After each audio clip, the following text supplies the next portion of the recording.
ગાંધીનગરમાં આજે વિધાનસભા ગૃહમાં સરકારને વિપક્ષે ઘેરાવ કર્યો હતો। વિપક્ષે સરકારની ટીકા કરીને વિધાનસભા ગૃહની કામગીરી અને ચર્ચાઓનું લાઈવ પ્રસારણ કરવા માંગ કરી છે। સરકાર સામે પ્રહાર કરીને વિરોધ કર્યો। રાજ્યની જનતા કેમ વિધાનસભાનું લાઈવ પ્રસારણ ના નિહાળી શકે તે બાબતે વિપક્ષની અમિત ચાવડાએ લાઈવ પ્રસારણ કરવા સરકાર સમક્ષ માંગ કરવામાં આવી છે।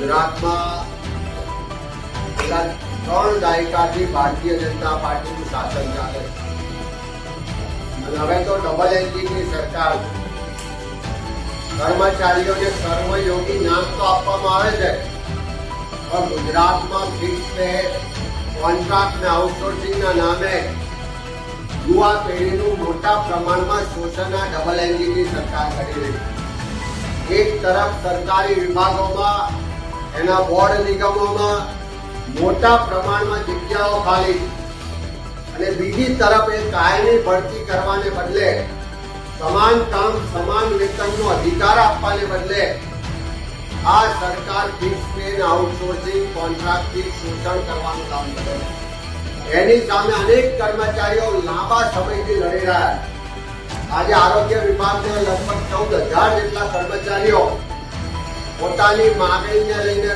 સંઘર્ષ કરી રહ્યા છે। એને ફિક્સ પેમાં જે અન્યાય થાય છે એ દૂર કરવો જોઈએ।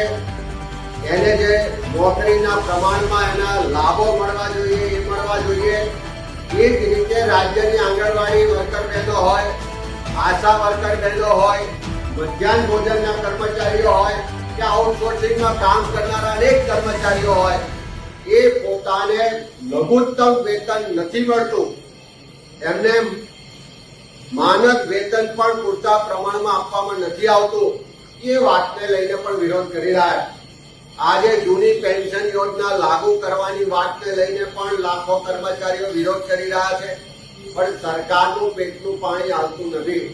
કોઈ ઉદ્યોગપતિઓને રાહત આપવાની હોય, કોઈને ખેરાત કરવાની હોય જમીનો તો એમાં સરકાર સહેજ પણ સમય જવા દેતી નથી પણ કર્મચારીઓને જયારે એનો અધિકાર આપવાની વાત આવે ત્યારે સરકાર વારંવાર એમાં વિલંબ પણ કરે છે અને અન્યાય પણ કરે છે।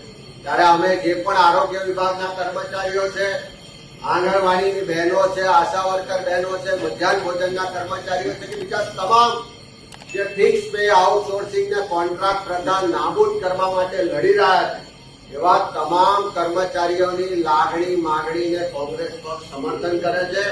અમે સરકારને પણ કહેવા માંગીએ આ કર્મચારીઓ સરકારના હાથ પગ છે। વિધાનસભામાં જે બજેટ મંજૂર કરીએ છીએ, જે યોજનાઓ લાવીએ છીએ એને નીચે સુધી પ્રજા સુધી પહોંચાડવા માટે દિવસ રાત જે લોકો મહેનત કરે છે એવા તમામ કર્મચારીઓની લાગણીઓ માંગણીઓનો સ્વીકાર કરવો જોઈએ। ફિક્સ પેની પ્રથા નાબૂદ કરવી જોઈએ, કોન્ટ્રાક્ટ આઉટસોર્સિંગની પ્રથા નાબૂદ કરવી જોઈએ।